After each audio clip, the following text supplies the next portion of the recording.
Glória a Jesus. Abra sua Bíblia em 1 Coríntios capítulo 1.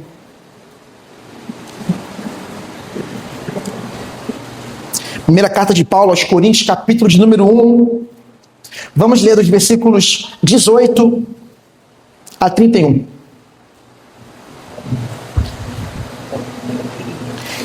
Acompanhe comigo a leitura da palavra de Deus. Primeira carta de Paulo aos Coríntios, capítulo 1, versículo de número 18. Certamente, a palavra da cruz é loucura para os que se perdem, mas para nós, que somos salvos, ela é poder de Deus, pois está escrito: destruirei a sabedoria dos sábios e aniquilarei a inteligência dos inteligentes. Onde está o sábio? Onde está o escriba? Onde está o questionador deste mundo? Não é fato que Deus tornou louca a sabedoria deste mundo, visto que na sabedoria de Deus o mundo não o conheceu por sua própria sabedoria. Deus achou por bem salvar os que creem por meio da loucura da pregação, porque os judeus pedem sinais e os gregos buscam sabedoria, mas nós pregamos o Cristo crucificado, escândalo para os judeus, loucura para os gentios. Mas para os que foram chamados, tanto judeus como gregos, Cristo é o poder de Deus e a sabedoria de Deus. Porque a loucura de Deus é mais sábia do que a sabedoria humana, e a fraqueza de Deus é mais forte do que a força humana. Irmãos, considerem a vocação de vocês. Não foram chamados muitos sábios segundo a carne, nem muitos poderosos, nem muitos de nobre nascimento. Pelo contrário, Deus escolheu as coisas loucas do mundo para envergonhar os sábios, e escolheu as coisas fracas do mundo para envergonhar as fortes. E Deus escolheu as coisas humildes do mundo e as desprezadas e aquelas que não são, para reduzir a nada as que são, a fim de que ninguém se glorie na presença de Deus. Mas vocês são dele, em Cristo Jesus, o qual se tornou para nós, da parte de Deus, sabedoria, justiça, santificação e redenção, para que, como está escrito, aquele que se gloria, glorie-se no Senhor. Amém, queridos? Feche seus olhos, vamos orar. Pai, em nome de Jesus, pedimos a iluminação do Teu Espírito para a compreensão das Tuas palavras santas, registradas nas Escrituras. Que essa pregação seja para a glória de Jesus, para testemunho do Evangelho aos incrédulos e para a edificação do povo de Deus. Assim nós oramos. Em nome de Jesus, amém e amém. Meus irmãos, queridos, amados, o mundo que nós vivemos, desde o Éden, desde o episódio do Éden, funciona da seguinte maneira: as pessoas valem nesse mundo por aquilo que elas possuem ou realizam.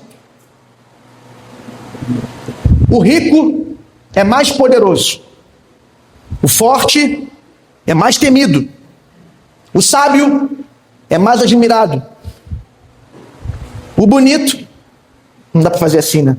O bonito não experimenta solidão, pelo menos solidão física não experimenta. E o que possui poder desfruta dos maiores privilégios.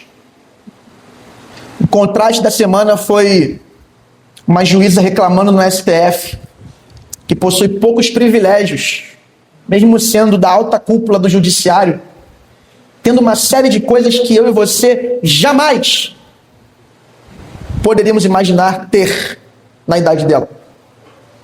Engraçado que é um contraste grande, porque na mesma semana uma mulher foi morta tentando salvar o seu filho dos escombros dessas enchentes em Minas Gerais. Para proteger seu filhinho, ela fez um escudo humano e o deslizamento desabou sobre ela e o filhinho foi salvo. Infelizmente, ela não foi salva. Duas mulheres em dois cenários totalmente diferentes. Uma com muito poder pedindo mais privilégios. Uma outra pobre, humilde, sem muita força física e muita força econômica e muita força social, sem o amparo devido do Estado, foi vitimada pelas enchentes que acontecem aí nesse tempo. E nós precisamos orar por Minas Gerais, Juiz de Fora e por outras cidades do Rio, de Janeiro e outros lugares que foram muito afetados pelas fortes chuvas.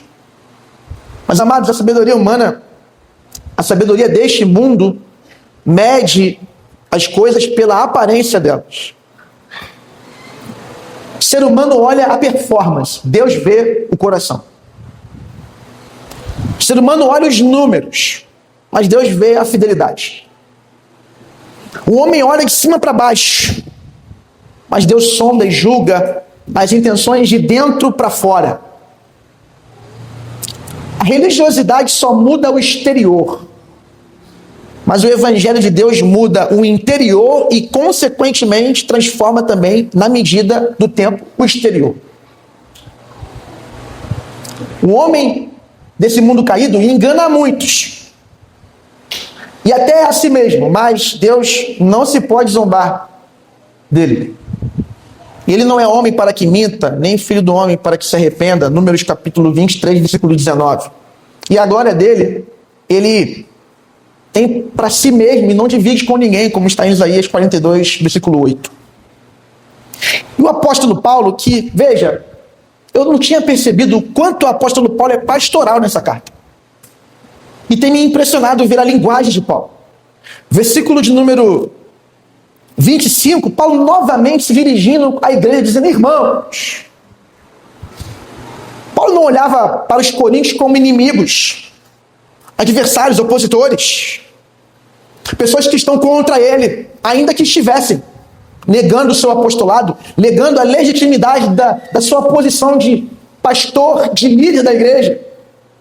Mas ele o tempo inteiro na intenção do coração do Espírito de Deus, ele está dizendo para a igreja: irmãos, família, como nós pregamos muito, enfatizamos muito semana passada.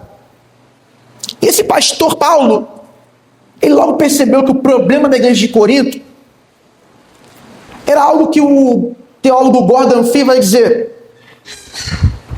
Paulo olha para os coríntios e ele está dizendo assim: quer dizer então que vocês acham que o evangelho é mais uma sabedoria humana? Sabedoria no grego é sofia. Filosofia. Você que é jovem, que vai ser obrigado a estudar talvez na universidade ou já foi no ensino médio. Filosofia são duas palavrinhas gregas: amizade, sabedoria. Um filósofo é um amigo da sabedoria. E Paulo está dizendo: vocês, coríntios, estão achando que a mensagem da cruz é mais uma palavra de sabedoria humana? Até onde vai a ignorância e a tolice de vocês? Gordon Fee, parafraseando: considerem a pregação. Os cristãos não têm um discurso, nós temos uma pregação. Discursos entram no ouvido e saem pelo outro. Discursos estão em pauta para serem debatidos. Um discurso pode ser aplaudido ou vaiado. As pessoas podem admirar ou rejeitar, desprezar. Mas a pregação, ela tem autoridade porque ela prega sobre um fato. Deus se humilhou pela humanidade e foi crucificado em favor dos pecadores que não mereciam tal graça, favor. Gordon Fee continua dizendo: considerem a pregação, ela se baseia numa história. O evangelho é uma história de um Messias crucificado. Quem, em nome da sabedoria, inventaria isso? Quem criaria um discurso como esse? o Criador do universo, se torna humano e se entrega gratuitamente pelos seus inimigos e morre por eles, sangra até o fim por eles. Mas que discurso é esse? Isso não faz muito sentido. E vou te falar uma coisa, a cultura grega rejeitava não a crucificação de Cristo, mas a ressurreição. Falar do evangelho era escandalizar uma cultura que odiava a ideia de algo que vai para além da capacidade de se idealizar humanamente. Você não pode, irmão, você não pode, você não tem poder sobre a morte. Morreu, acabou. Está morto, não tem mais o que fazer. Mas os cristãos pregam e enfatizam e ensinam e esperam e anseiam e cantam e declaram sobre a ressurreição. Nós cremos em ressurreição dos mortos. Nós cremos em mortos voltando à vida. Isso é escandaloso para uma cultura onde a matéria é ruim e o espírito é bom. Morreu, o espírito está livre para os neoplatônicos. Porque a matéria que é o problema. Mas Deus assumiu matéria para libertar a matéria do problema, que é o pecado. Mas isso não cabe numa cabeça completamente dominada por Satanás, que é refém dos próprios impulsos, desejos, paixões, que é refém do ódio, do dinheiro, refém dos vícios, refém da própria imagem, refém da aceitação dos outros, refém dos próprios prazeres, refém da própria opinião e sabedoria. A mentalidade caída espiritualmente vai rejeitar o evangelho prontamente. E Paulo é pregador do evangelho. E Paulo está dizendo para os coríntios: o que salvou vocês não foi a sabedoria de Paulo, não foi a filosofia paulina, não foram as retóricas dos argumentos de Apolo, o doutor de Alexandria. O que salvou vocês foi a loucura da pregação da cruz.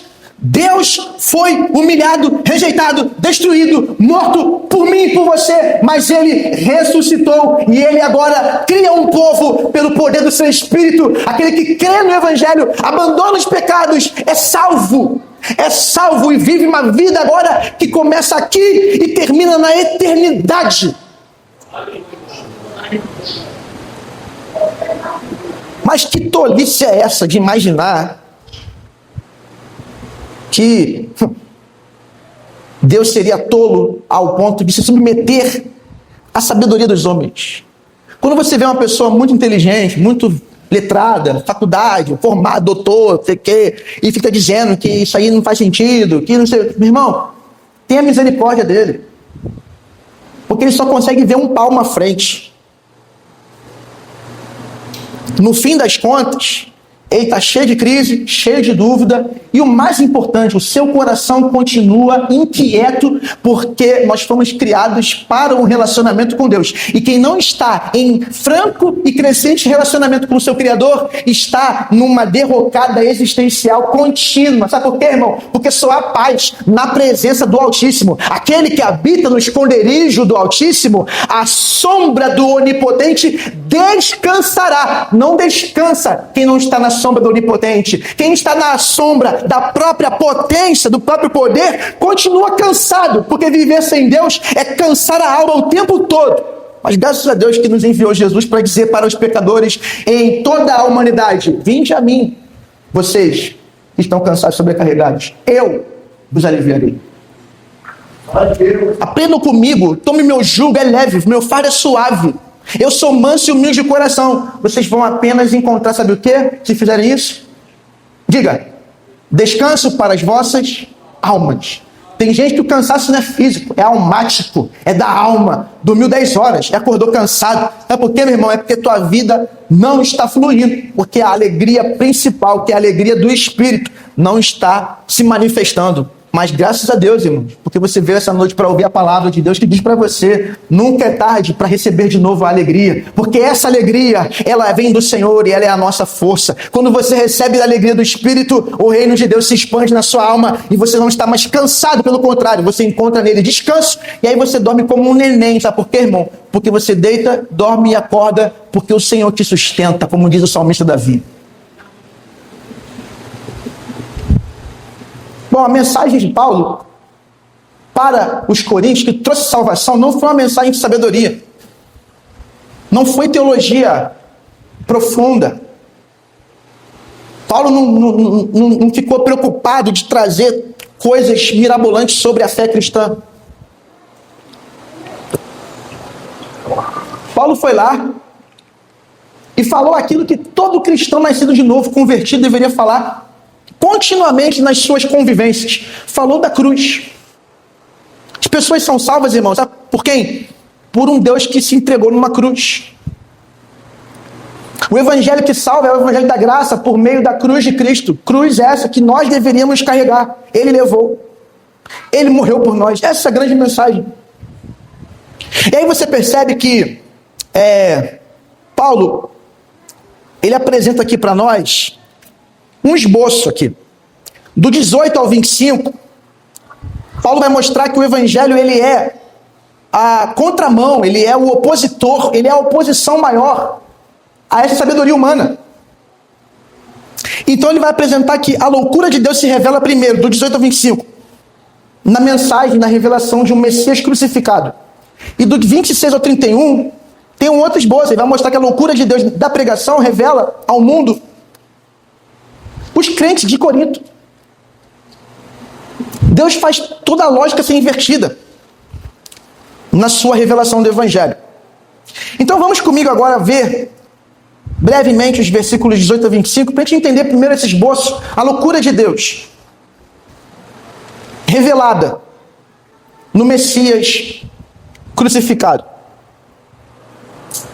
Certamente, versículo 18, a palavra da cruz é loucura. Loucura para quem? Para um grupo, não é para todos. É para os que se perdem. Então a palavra da cruz faz nenhum sentido. Sabe para quem? Para quem não crê. Amém, irmãos? Tem muita coisa que você não vai convencer as pessoas, não, irmão. Não adianta você querer ficar debatendo. Algumas coisas você tem que falar assim, irmão. Já comeu jiló frito? Comi não. Tu acha que é ruim? É ruim. Não comeu? Como é que você sabe? É bom, né? Me convida para eu provar. Mas não comi não. Recentemente comi um negócio aí japonês, irmão. Japonês, comida japonesa, né? Gente, lula é bom. Lula. A comida, né? É. Não, o fruto do mar. Assim, gente, aquele negócio cru, né? Mas tu joga naquele molho preto, dá bom. Dá pra caminhar. Meu aniversário vai ser lá, irmão. Descobri que você vai sozinho lá, não paga nada se você for no dia do teu aniversário. Então eu vou. Se ninguém for, eu vou sozinho. Esqueci o nome dele, mas vou fazer jabá que não tá gravando. Enfim, é isso aí, sushi. Irmãos, não dá para dizer que a comida japonesa é ruim se você não provar. Não dá para dizer que Cristo não é maravilhoso se você não provar. Não dá para dizer que viver como salvo é uma coisa maravilhosa se você não experimentar. Tem que experimentar. A paz tem que habitar em você. Para muita gente, igreja é clube, é teatro, é cinema. Para muita gente seria mais proveitoso estar num teatro agora, num cinema. Mas para muita gente aqui é a Assembleia dos Santos, é a reunião solene. Tem gente que está aqui nessa igreja que fica assim contando os dias para o domingo, porque é o dia do Senhor, de encontrar meu povo, encontrar com o meu Deus junto com o meu povo. E eu me alegro na presença do Senhor. Alegrei-me quando me disseram, vamos à casa do Senhor. Só quem entende isso e tem essa alegria é quem é salvo. A palavra de Deus é loucura para os que se perdem. Mas para nós, que somos salvos, ela é o que, irmãos? Versículo 18. Poder de Deus. A palavra grega para palavra é logos. Nós temos o logos humano e o logos divino. O logos humano é discurso. É aquilo que você ouve na tribuna do Congresso Nacional. É o que você ouve agora na TV Justiça, que agora tem TV Justiça, para você ver lá os juízes falando. É a tribuna dos comentaristas de política. É a tribuna. Isso é logos humano, irmão. Isso é vaidade. Isso é vento, é coisa que o vento leva. Mas o logos divino não é um discurso, é uma pregação cujo conteúdo principal é o Messias Jesus e ele crucificado. Não dá para você juntar e conciliar e reunir a sabedoria dos homens com a sabedoria de Deus. O mundo era dividido naquele tempo por judeus e gentios. Judeus eram aqueles da aliança de Abraão, que praticavam a circuncisão e eram de Israel. E quem não era dessa aliança era gentio. Naquele tempo também do mundo antigo, de Corinto, tinha lá os greco-romanos. Eles eram um grupo seleto ali, poderoso, e os que não estavam debaixo desse governo, que eram rebeldes, eram os bárbaros. Essas divisões étnicas, sociais, ainda haviam e há hoje no nosso meio. Mas, na verdade, na ótica do Evangelho, só tem dois grupos mesmo, irmãos. Nós, os que somos salvos, e aqueles que Paulo vai dizer, os que se perdem, que é uma palavra grega, apolimenóis, que significa estão experimentando perda eterna. Para os que estão experimentando, provando da perda eterna, o Evangelho, a palavra da cruz é loucura, perda de tempo. Por isso, irmão, que por mais que você evangelize, você argumente, você fique insistindo e tudo mais, quem salva o pecador é Deus, irmão. Quem convence o pecador do pecado é o Espírito Santo de Deus. Portanto, pregue fielmente e confie que o poder de salvar vem dos céus. Mas seja fiel em pregar, em anunciar, em evangelizar. Mas quem vai salvar mesmo o pecador é Cristo, pelo poder do Espírito Santo, na pregação fiel do Evangelho. E a palavra da cruz, ela é escândalo para o que não crê, ela é loucura para o ímpio, para o escravo do diabo, mas para aqueles que Deus salva, ela é poder de Deus, para transformar para sempre a vida. Eu quero saber, quem aqui foi transformado para sempre pelo poder de Deus, que opera na palavra da cruz? Interessante que Paulo, no versículo 19, vai citar Isaías 29:14, a parte final do versículo. Está escrito, é interessante, Paulo citando a escritura antiga, do Antigo Testamento, para validar o seu discurso, mostrando que a teologia dele não era a parte das escrituras, pelo contrário, Paulo era um exímio leitor da Bíblia, uma grande lição para nós. Todo cristão saudável, maduro, é um leitor assíduo da Bíblia. Você quer falar em nome de Deus, você tem que falar a partir da palavra, da Bíblia. E como é que um cristão vai crescer espiritualmente se ele não lê e não estuda a Bíblia? Aí ele fala, a palavra da cruz, ela é poderosa, como está escrito em Isaías 29:14, destruirei a sabedoria dos sábios e aniquilarei a inteligência dos inteligentes. Versículo 20 e 21,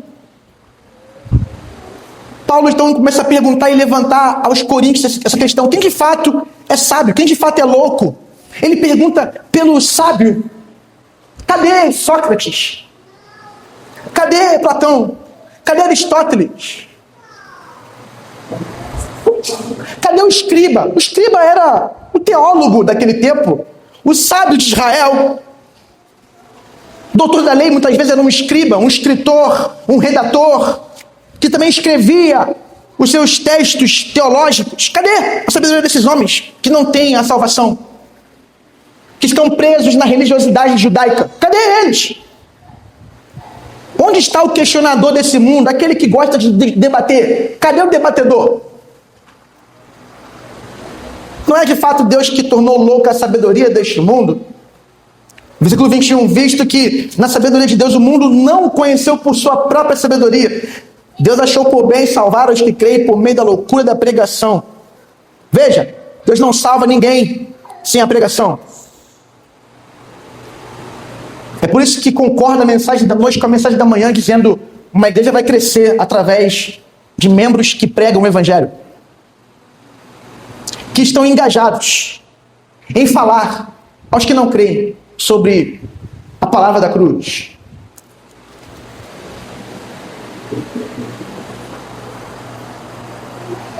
O apóstolo vai dizer que Deus não pôde ser conhecido pelas pessoas por meio da razão e da lógica, essa sabedoria própria.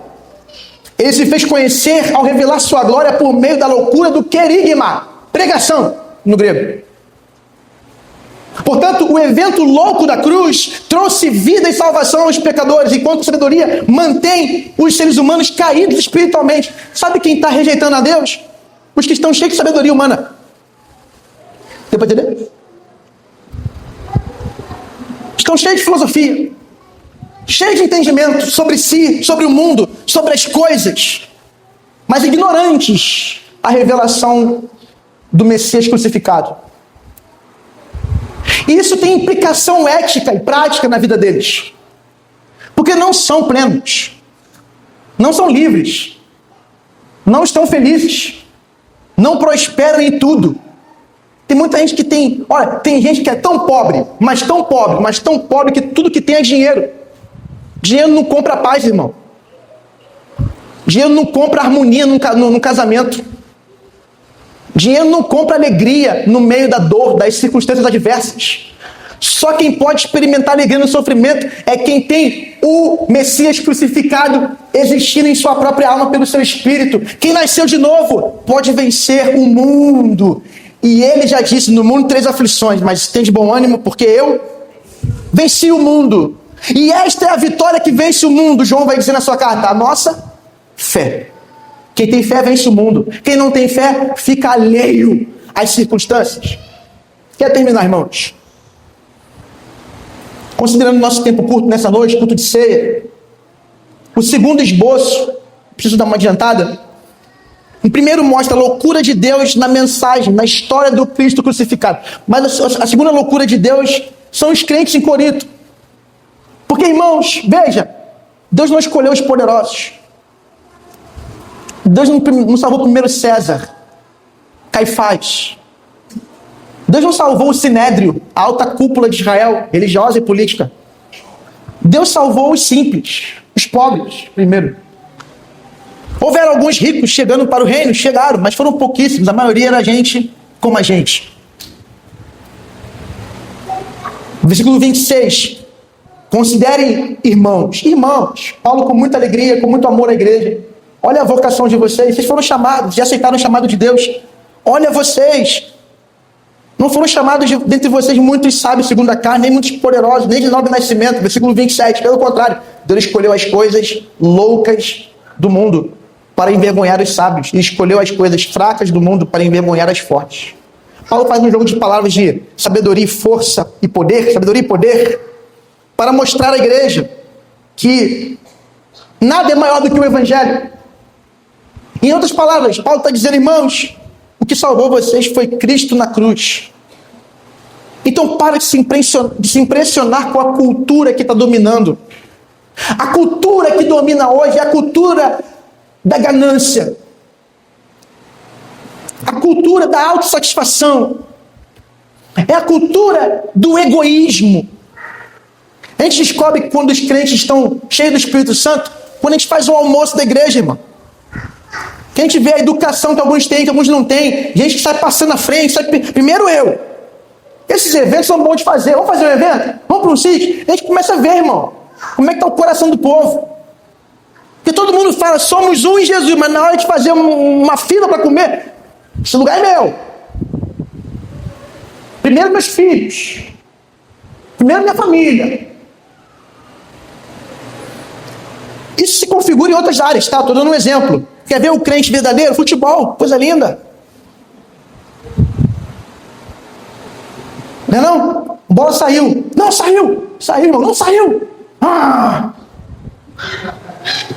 Que isso, Pai do Senhor, varão.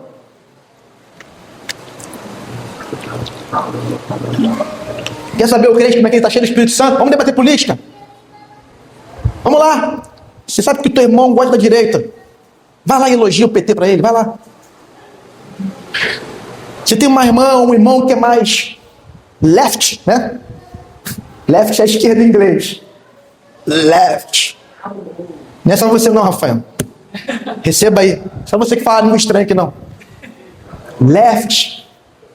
Vai lá falar bem do Bolsonaro pra ele. Ó, esse ano é Flávio, hein? Fala pra ele. Vai saber o que ele tem no coração. Escute futebol. Gente, parece coisa absurda, mas olha só. Jesus salvou primeiro gente assim, gente humilde. Gente que entra em crise para debater assunto fútil. Gente que não é rico. Gente que não está aí andando de avião, que tem jatinho em casa, que tem heliporto em casa. Jesus olhou primeiro para os simples e salvou. Sabe para quê? Para mostrar, irmão, que na lógica do reino, não vale o que você tem, não vale o que você sabe. O teu você foi salvo de graça, pela graça, sem mérito nenhum seu. Você não pode comprar o céu, você não pode comprar o amor de Deus, você não pode comprar o perdão de Deus, mas Cristo comprou na cruz por você.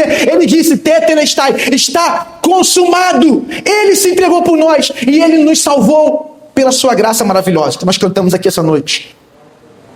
Glória a Deus. E para que ele fez isso, irmãos?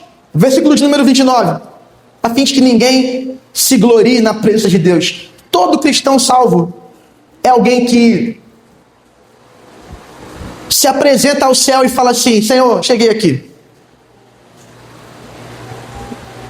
E não tenho nada para te oferecer. Mas pastor, o senhor não falou de manhã que tem galardão? O galardão é depois que você entra, irmão. Para você entrar, para você ouvir vinde benditos de meu Pai. Para você ouvir vinde benditos de meu Pai, você tem que estar com a mão vazia. Não dá para você falar que você tem cargo, que você está na igreja há muitos anos, que você dá dízimo. Não dá para falar nada disso. Isso para Deus é trapo de imundícia. Nossa justiça. Mas se você chegar lá e falar assim, eu só vim aqui e só posso entrar, é assim que eu entendo, porque o seu filho Jesus morreu por mim. Eu só tenho uma coisa na minha mão, uma obediência, que não é minha, é de outro, é de Cristo. Quem entra assim, o Senhor fala, vinde benditos de meu Pai. Quando você entra lá, ele começa a contabilizar as suas obras que você fez em Cristo. Sabe por quê? Porque crente nenhum faz boa obra sem Cristo. Tudo, ó, eu costumo falar isso. Toda dádiva minha, bondade, toda sabedoria minha, virtude, é Cristo. Mas quando tu vê falha, defeito, sou eu mesmo. E vou te falar, irmão, se você olhar para a minha vida e ver pecado, sinto lhe frustrar, mas eu sou muito pior do que você imagina.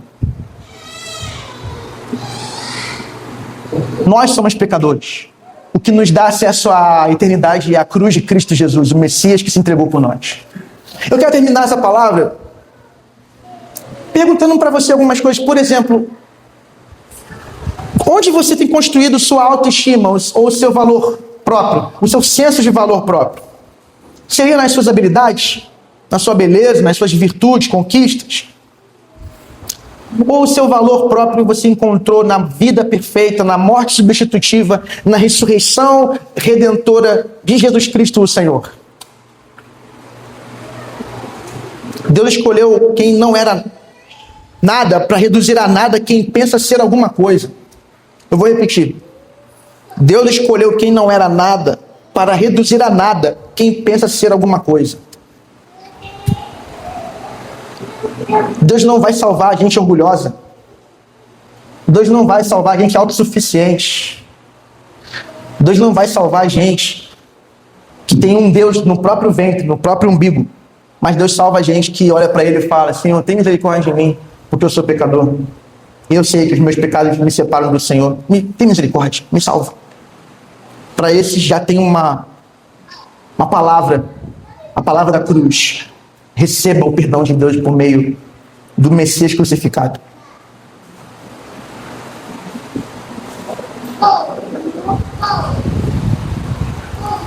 A cruz de Cristo é a grande régua que mede o valor de um ser humano.